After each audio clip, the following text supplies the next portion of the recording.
अब ये जो एक पंडाल का स्ट्रक्चर है, आप देखिए, इसमें घुसने के बाद यहाँ एक आदमी के रहने की जगह है, इसमें घुसने के बाद दो आदमी के रहने की जगह है, यहाँ बाकायदा एक अलमीरा दी जाती है और पीछे इसमें बाथरूम की सुविधा इस तरह से पंडालों का निर्माण करवाया जाता है। कार्डबोर्ड के बेड होते हैं। 5 दिन बाद देखा जाए तो कुंभ है, लेकिन काम बहुत तेजी से चल रहा है।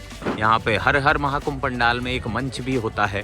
अब मैं आपको पंडाल से कमरों की ओर ले आता हूँ। कमरा है जिसको बाकायदा इस तरह तैयार किया गया है और आप देख सकते हैं इसमें 4 लोग रह सकते हैं। इसमें भी इसी तरह लैट्रिन बाथरूम की व्यवस्था होती है, पानी की व्यवस्था है, लाइट है, चार्जिंग पॉइंट्स हैं। ये देखिए भारी मात्रा में तकिए, सैकड़ों की संख्या में गद्दे रखे हैं, रजाइयाँ रखी हुई हैं। नमस्कार, मैं महाकुंभ के क्षेत्र में हूँ। महाकुंभ मेला सज रहा है। आज 8 जनवरी और आज से ठीक 5 दिन बाद कुंभ मेला शुरू होगा।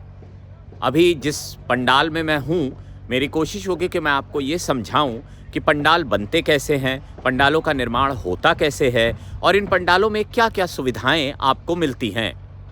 महाकुंभ का मेला गंगा, यमुना और सरस्वती यानी संगम के किनारे रेत पर बसाया जाता है और रेत को आप ये देख लीजिए, इस तरह का रेत, और इसको एक ज़मीन बनाकर उसके ऊपर बहुत सारे संगठनों को, और इस बार तकरीबन 10,000 संगठनों को ज़मीन दी गई है। सबको अपने संगठनों के हिसाब से ज़मीन मिलती है और इस तरह बहुत सारे संगठन महाकुंभ में पंडाल बनाते हैं। अब ये जो एक पंडाल का स्ट्रक्चर है, आप देखिए, अब मैं आपको अंदर ले चलता हूँ। इसमें घुसने के बाद यहाँ एक आदमी के रहने की जगह है, इसमें घुसने के बाद 2 आदमी के रहने की जगह है, यहाँ बाकायदा एक अलमीरा दी जाती है इस तरह, और फिर इधर से एक आदमी और, यानी एक ऐसे पंडाल में 4 लोग या 4 से 5 लोग, और पीछे इसमें बाथरूम की सुविधा इस तरह से पंडालों का निर्माण करवाया जाता है। कोशिश ये की जाती है कि महाकुंभ में जो भी आए उसे किसी भी तरह की असुविधा ना हो, वो आराम से रहे, ठंडक ना हो। पानी की दिक्कत होने पर इन पंडालों में ऊपर प्लास्टिक की भी व्यवस्था की जाती है और नीचे आप दरी, तकिया, गद्दा, हर चीज़ को अंदर देखिए, ये डबल है, एक ऊपर है जो छत है, उसके नीचे एक और पंडाल बनाया जाता है। तो इस तरह से महाकुंभ में इन चीज़ों का छोटा छोटा ध्यान रखा जाता है। इस तरह के कार्डबोर्ड के बेड होते हैं जो इनमें रखे जाते हैं। अब ये जो जिस पंडाल या आश्रम में हम अभी हैं, उन्होंने इस तरह की व्यवस्था की। अभी काम चल ही रहा है। 5 दिन बाद देखा जाए तो कुंभ है, लेकिन काम बहुत तेज़ी से चल रहा है। कई लोगों का ऐसा भी मानना है कि काम थोड़ा धीरे है, लेकिन फिर भी जिस स्तर की तैयारियां इस बार हैं, 40 करोड़ लोगों के आने की जो बात है, उस हिसाब से यहाँ काम बहुत तेज़ी से चल रहा है। तो अब देखिए इस तरह के पंडाल ऊपर प्लास्टिक की लगाकर, यहाँ पे हर महाकुंभ पंडाल में एक मंच भी होता है इस तरह का, जहाँ पर धार्मिक और सांस्कृतिक कार्यक्रम किए जाते हैं।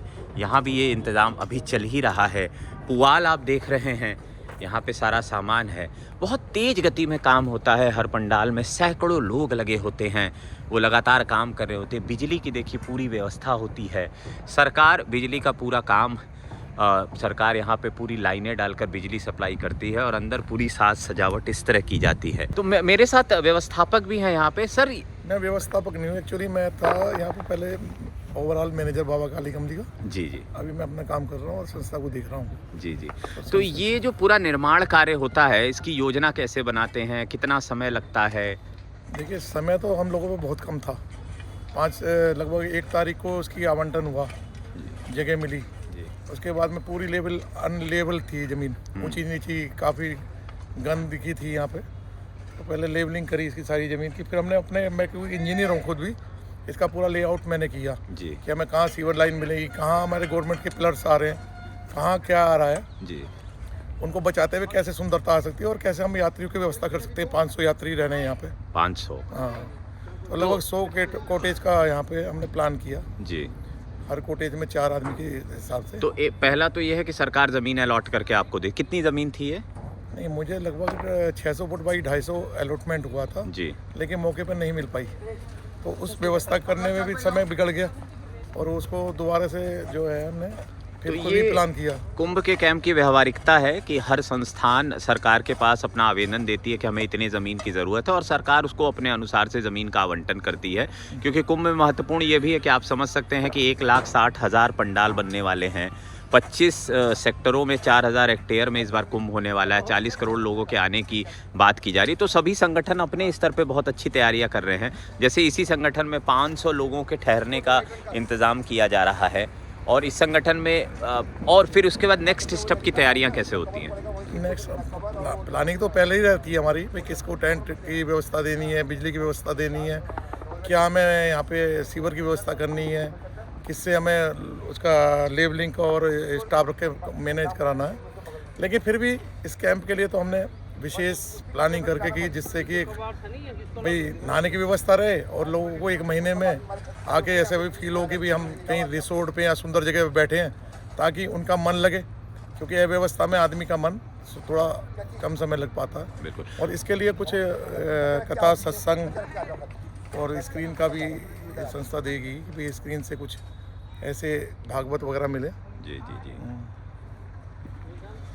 तो आप समझ सकते हैं ये एक मॉडल है कि कुंभ में पंडाल किस तरह बनाए जाते हैं। जैसे वो लेवलिंग की बात कर रहे थे, अब यहाँ देखिए मजदूर अभी भी लेवलिंग कर रहे हैं। और चूंकि ये रेतीली मिट्टी होती है तो नहीं, पहले तो जेसीबी से और उससे ट्रैक्टर ट्रॉली से की गई। अच्छा। फिर हर लेयर को ये देखा गया कि भाई कहाँ कैसे बन सकती है।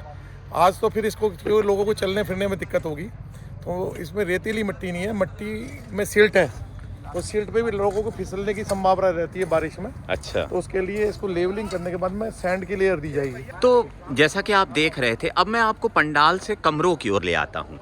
कुंभ में तकरीबन सभी पंडालों में इसी तरह के कमरे, अलग अलग तरह के कमरे बनाए जाते हैं। अब जैसे ये एक कमरा है जिसको बाकायदा इस तरह तैयार किया गया है और आप देख सकते हैं इसमें 4 लोग रह सकते हैं। जाहिर है इसमें भी कुर्सी देखिए अच्छे स्तर की रखी जाती है। अब इसमें भी इसी तरह लैट्रिन बाथरूम की व्यवस्था होती है, पानी की व्यवस्था है, कुछ आश्रमों में गीज़र की भी व्यवस्था होती है, लाइट है, चार्जिंग पॉइंट्स हैं, सब कुछ की व्यवस्था इस तरह के पंडालों में। अब इस तरह के चूँकि इन्होंने जैसे बताया कि 500 लोगों के रुकने की व्यवस्था, 500 लोग के रुकने की व्यवस्था, आप समझ सकते हैं कि कम से कम इन्हें 50 कमरे बनाने होंगे। एक एक चीज़ का सफाई का ध्यान रखा जा रहा है। जिस तरह कारपेट बिछी हुई है, ये देखिए भारी मात्रा में तकिए। तो हर पंडाल, अब मान के चलिए कि कुंभ में अगर 10,000 संगठनों ने अप्लाई किया है कि वो आकर कुंभ में इस तरह का कार्य करेंगे, तो वो कितने बड़े स्तर पे इंतज़ाम करते होंगे। देखिए उस कमरे में जैसे तकिए रखे हैं, तो यहाँ पे सैकड़ों की संख्या में गद्दे रखे हैं, रजाइयाँ रखी हुई हैं। तो ये एक मेला है जो ज़मीन से खड़ा होता है और फिर धीरे धीरे आकार लेता है। और आप सोचिए कि 26 फरवरी के बाद ये सारा टूट जाएगा और फिर यहाँ गंगा का बहाव होगा जब बरसात होगी। देखिए कुर्सियाँ रखी हुई हैं। तो हर संगठन अपने स्तर पे जो बेस्ट इंतज़ाम कर सकती है, मैट अब देख सकते हैं आप, वो करने का प्रयास करती है। कुंभ मेला बेहद विशाल होता है। इसके अलावा अगर आप इस कैंप में देखेंगे तो पीछे की ओर तो मैं आपको दिखा आया हूँ, लेकिन इधर भी कुछ इस तरह के कॉटेजेस बनाए जाते हैं जहाँ, क्योंकि केवल इस कैंप में 80 लोग काम करेंगे, आप समझ सकते हैं, तो उनके रहने की भी व्यवस्था का इंतज़ाम किया जाता है। तो इस तरह के तंबू जिनको हम कहते हैं, और ये जो सारा टेंट होता है, बहुत बड़े बड़े टेंट हाउस हैं इस शहर में, पूरे देश में, वो पूरी सप्लाई करते हैं। तो यहाँ पे वो लोग रहते हैं जो यहाँ काम कर रहे हैं। अब आप देख सकते हैं जैसे यहाँ पे पुआल है, पुआल पे इस तरह ये लोग अपनी रात गुजारते हैं। बहुत सारे लोग रहते हैं, इनकी भी सारी व्यवस्था की जाती है। भोजन तो कुंभ में मिलता ही है, भोजन एक बहुत बड़ा आयाम है कुंभ का। तो तब क्या जरूरत है? तो आप लोग कुंभ का काम कब से कर रहे हैं? तो कैसे करते हैं, क्या क्या करते हैं? यही कैंपिंग का काम करवाते हैं या तो प्लम्बिंग का आप करते हैं? हाँ, प्लम्बरिंग का है। तो कुंभ की प्लम्बिंग कैसे होती है, मतलब पानी सप्लाई कैसे, क्या? पानी की सप्लाई क्या करते हैं कि हम लाइन पहले बिछा देते हैं जी। बाथरूम फिटिंग करके, हाँ। और कनेक्शन लेके वहाँ से, हाँ। और 1 इंच बाई 7 इंच का डिवाइड करके सब बाथरूम में पानी पहुँचाते हैं। तो जैसे ये लोहे की पाइपें लगाते हैं या लोहे के पाइप लगाता है, मेन में लोहे के पाइप लगाएंगे। हाँ। अंडरग्राउंड CPVC का चल रहा है, बढ़िया वाले क्वालिटी का। और वो अगर टूट गया नहीं तो? टूटेगा, गारंटी है 100% की। तो एक पंडाल में, जैसे इतने बड़े पंडाल में कितनी पाइपिंग हो जाती है? एक पंडाल में कम से कम यहाँ पर 1 2 3 4 5 6 कनेक्शन है। वो क्या होता है कि जैसे हमारा रूम है 15 10, तो उसके हिसाब से हम बंटवारा करते हैं। 7 इंच की लाइन में 5-5 का हम दे रखे हैं।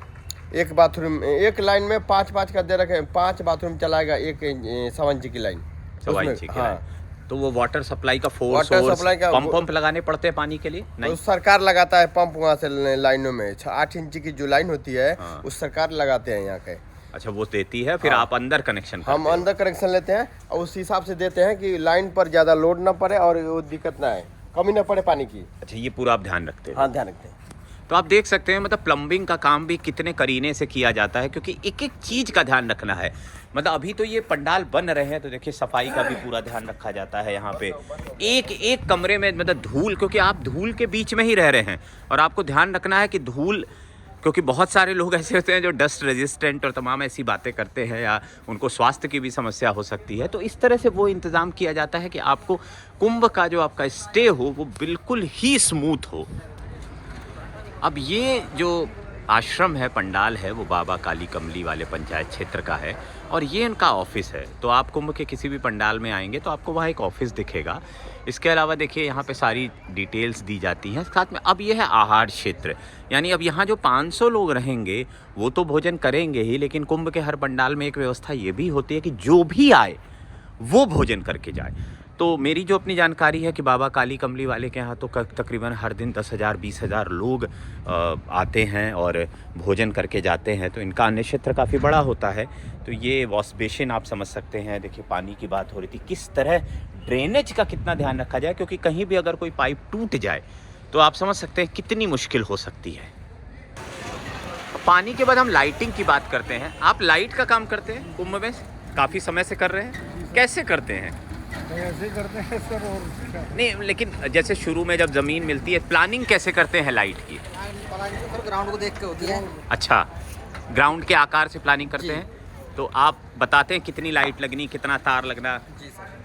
थोड़ा डिटेल में बताइए, मतलब कैसे आम आदमी समझे थोड़ा। डिटेल में तो भैया बताएंगे। रजनीश, अरे रजनीश। तो आप लोग देखिए यहाँ पे लाइट की पूरी व्यवस्था की जाती है, सीसीटीवी की व्यवस्था है, सरकार बिजली देती है और बिजली देने के बाद ये लोग सारा उसको पूरा वो करते हैं। अब ये देखिए मैं आपको पीछे थोड़ा किचन के पीछे ले चलूँगा जहाँ पे राशन का मतलब भोजनालय भी होता है। अब ये इनका भोजनालय का सेक्शन है जहाँ पे खाने वाने की पूरी तैयारी है। आप देख सकते हैं पूरी रेतीली ज़मीन है। तो यहाँ पे ये भोजन क्षेत्र है। तो भोजन कैसे बनता है, क्या प्लानिंग होती है, कितने लोगों के लिए बनता है? कोई अंत नहीं हैं? कोई अंत नहीं है। तो जो 500 लोग तो यहाँ रुकेंगे। हाँ, तो वो तो बनेगा। बनेगा। लोग हैं उनका तो अलग बनेगा जी भंडारा, अलग बनेगा जी। और लेबर जो यहाँ काम करते हैं उसका अलग बनेगा।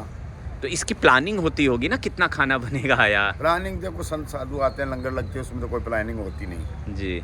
और जो यहाँ यात्री आते हैं उनको तो सुबह शाम प्लानिंग हो ही जाती है। तो ऑफिस से बोल देते हैं कि इतना कूपन कटा है, इतना खाना बनना है, ये बनना है।